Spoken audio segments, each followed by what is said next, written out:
गीत की शादी रॉकी से होती है। रॉकी और लकी दोनों भाई जिनका आपस में बड़ा प्यार होता है। अरे वाह भाभी, क्या खाना बना है। अब तो घर में ही होटल वाला स्वाद रोज मिला करेगा। अरे लकी, तुम अभी जानते नहीं हो मुझे। तुम बस डिश का नाम बोलो, मैं तुम्हें इसी किचन में बना कर खिलाऊंगी। चढ़ा रहा है तुम्हें ये, और तुम भी ना। गीत रॉकी के छोटे भाई को दोस्त की तरह मानती। वो रॉकी के साथ उसकी भी जरूरतों का ध्यान रखती। लकी, ये रहे तुम्हारे कपड़े, धोकर प्रेस करवा दिया है, अलमारी में सजा लो। अरे रख दो ना भाभी, अलमारी में भी। हाँ हाँ, सब भाभी करेगी तो तू क्या करेगा? रहने दीजिए ना माँ जी, शादी हो जाएगी तो खुद ही सुधर जाएगा। अरे रहने दो यार, तुम दोनों मेरे कपड़े यहीं पे रख दो। एक कपड़े अलमारी में रखने को क्या बोल दिया, शुरू हो गई। एक दिन, रॉकी सुनिए ना, कल जल्दी आ जाना, मुझे मायके जाना है, या सुबह छोड़ दीजिए और शाम को लेकर आ जाना। अरे नहीं नहीं, कल तो बिल्कुल पॉसिबल नहीं है, कल मीटिंग है। तुम लकी के साथ चली जाओ ना, और उसे कह देना कि शाम को लेकर भी आ जाएगा। लकी भाभी को लेकर मायके जाता है, शाम को लेकर भी आता है। आते वक्त, लकी, तुम्हारे लिए मैंने एक लड़की देखी है, बहुत सुंदर है। अच्छा, क्या बात है भाभी, मुझे भी दिखा दो, और उससे भी पूछ लो कि मुझसे शादी करेगी ना। इतनी सुंदर होगी तो मुझसे क्यों शादी करेगी भाभी। अरे वाह, क्या बुराई है तुम्हें, इतने अच्छे हो दिखने में। हाँ, बस अपने भैया से थोड़ा कम हो।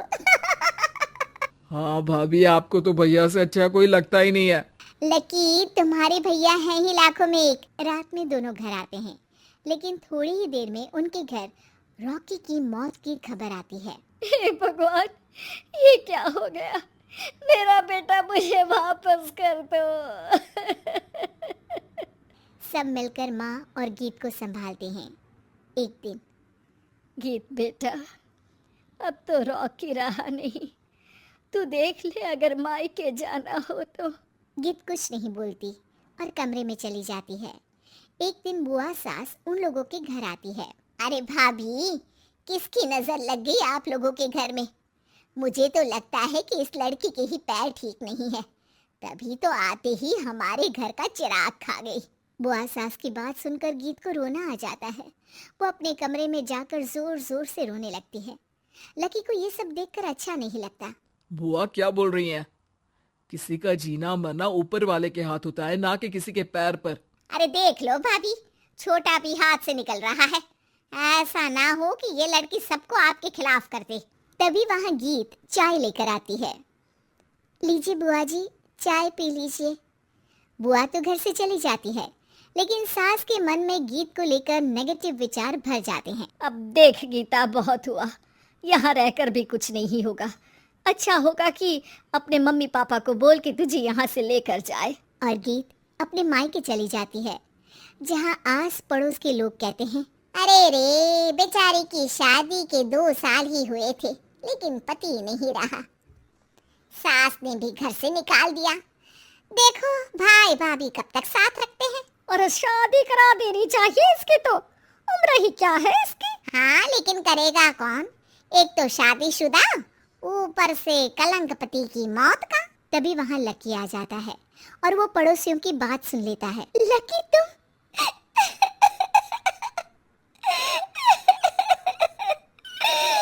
भाभी, ये जमाना आपको जीने नहीं देगा, लेकिन आप चिंता मत करना, मैं आपको आपके हिस्से की सारी खुशियां दूंगा। लीजिए, माँ ने आपका ये बैग भेजा है, इसमें आपके जरूरी सामान है जो वहीं रह गए थे। लकी देखता है कि गीत को ससुराल से लेकर मायके तक हर जगह सिर्फ ताने ही सुनने पड़ते हैं। वो सीधे अपनी माँ के पास जाता है। माँ, एक बात सुनो, ये कहाँ का न्याय है? एक लड़की जो छोटी सी उम्र में अपना पति खो चुकी है, वो अब दुनिया के ताने भी झेल रही है। यार, ये तो गलत है ना माँ, हमें भाभी का सपोर्ट करना चाहिए। क्या भैया होते तो भाभी को ऐसा देखकर दुखी नहीं होते? अरे देख लकी, ये समाज ऐसा ही है, और भैया होते तो गीत की ये हालत होती ही नहीं। बिना पति के औरत को तो ये सब झेलना ही पड़ता है। लेकिन कोई तो जरिया होगा ना माँ, भाभी भी हमारे परिवार का हिस्सा है, हम कुछ तो कर सकते हैं ना उनके लिए। हिस्सा है नहीं, हिस्सा थी। और अब तू ज्यादा ना भाभी भाभी करना बंद कर दे, समझा? कुछ दिन ऐसे ही बीतते हैं और एक दिन लकी देखता है कि गीत उसके ही कॉलेज में पढ़ने आई है। अरे भाभी, आप यहाँ कॉलेज में कैसे? लकी, मैंने पढ़ने का निर्णय लिया है। शादी के कारण मेरी पढ़ाई को बीच में ही रोक दिया गया था, पर अब जब कुछ नहीं बचा तो मैंने सोचा पढ़ाई में ही मन लगाऊं। अरे आपने बिल्कुल सही सोचा भाभी। किसी भी तरह की कोई भी जरूरत हो तो प्लीज बिना किसी हिचक के बताना, मैं हूँ आपकी मदद के लिए। लेकिन कहते हैं ना, गीत की जिंदगी में सब कुछ बहुत दिनों के लिए ठीक नहीं रहा, और एक दिन क्लास में। अरे ये विधवा है, इसकी तो शादी हो चुकी है। क्या बात कर रहे हो? हमारे साथ तो बैठकर ऐसे पढ़ाई करती है जैसे बच्ची हो। अरे बच्ची नहीं, बहुत शातिर है ये। किसी को नहीं बताया कि ये शादीशुदा है, वरना हम इसे आंटी आंटी कहकर पुकारते ना।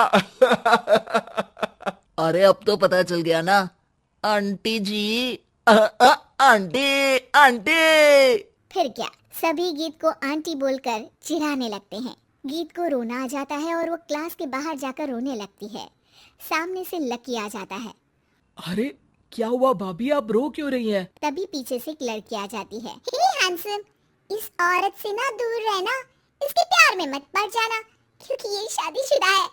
हमारे साथ झूठ बोलकर हम जैसी ही रह रही थी। हाँ तो क्या गलत है? सही उम्र में तुम्हारे माता पिता तुम्हारी पढ़ाई छुड़वा देते तो आज तुम भी शादीशुदा ही होती ना, और इनका पति नहीं रहा, उसमें इनका क्या कसूर? अरे कोई अपने जीवन को नई शुरुआत दे रहा है तो तुम लोगों को क्यों मिर्ची लग रही है? अरे तुझे बड़ी दया आ रही है, कर लेना तू शादी। लकी तब तो कुछ नहीं बोलता, लेकिन ये बात उसके मन में घर कर जाती है। और फिर एक दिन, माँ, मैं गीत से शादी करना चाहता हूँ। अरे क्या बक रहा है बेटा, तेरा भाई तो खा गई वो, अब मैं अपना दूसरा लड़का नहीं खो सकती। नहीं माँ, मैं गीत को यूं परेशान नहीं देख सकता। उसका कॉलेज में भी लोगों ने जीना मुहाल कर रखा है। मैं उनसे शादी कर उन्हें फिर से इस घर की बहू बनाऊंगा। तुम मानती हो तो ठीक है, नहीं तो मैं घर छोड़कर चला जाऊंगा। अरे मुझे मंजूर है बेटा। लकी माँ के साथ गीत के घर जाता है और उसका हाथ मांगता है। घर वाले मान जाते हैं। थोड़े से इनकार के बाद गीत भी लकी से शादी करने को मान जाती है।